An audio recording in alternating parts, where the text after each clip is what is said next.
Hi guys, இன்றைக்கி நம்ம இந்த வீடியோவில் என்ன பார்க்க போகிறோன்னா கோதுமை அடை தான் பார்க்க போகிறோம். கோதுமை அடைக்கு கேரட்டு, கோஸு, 2 பெரிய சைஸ் வெங்காயம் பொடியாக நறுக்கி வச்சுருக்கேன். கேரட்டும் கோஸும் வந்து திருகி எடுத்திருக்கேன். கொஞ்சமாக கருவேப்பிலை எடுத்திருக்கேன். இதுக்கு பச்சை மிளகா கூட 3 சேர்க்கலாம்.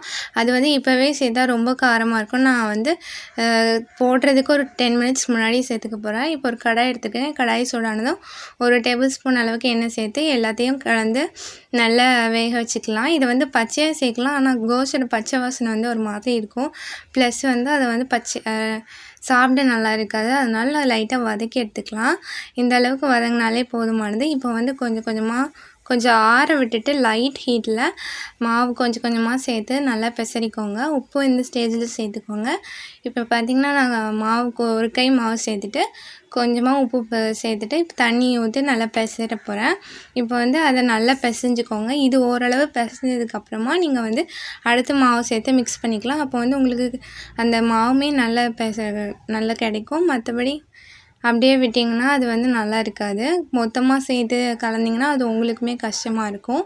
இப்போ இந்த ஸ்டேஜில் வந்து நான் நல்லா பிசைஞ்சிக்கிட்டேன். இப்போ வந்து பச்சை மிளகாய் பொடியாக நறுக்கி சேர்த்துருக்கேன்.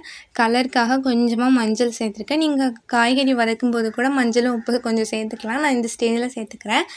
இப்போ வந்து தோசைக்கல் வச்சு அதில் வந்து இந்த மாதிரி தட்டி எடுத்து வச்சுக்கோங்க. ஆயில் ஸ்ப்ரே பண்ணி இந்த மாதிரி ப்ரௌனிஷாக வந்து எடுத்துக்கோங்க. ரொம்பவே டேஸ்ட்டாக இருக்கும். இது மாதிரி பண்ணிங்கன்னா நிறைய கேட்பாங்க வீட்டில் இந்த மாதிரி செஞ்சு தர சொல்லி. இந்த வீடியோ பிடிச்சிருந்துச்சுன்னா லைக் பண்ணுங்கள், ஷேர் பண்ணுங்கள், சப்ஸ்கிரைப் பண்ணுங்கள். Thank you for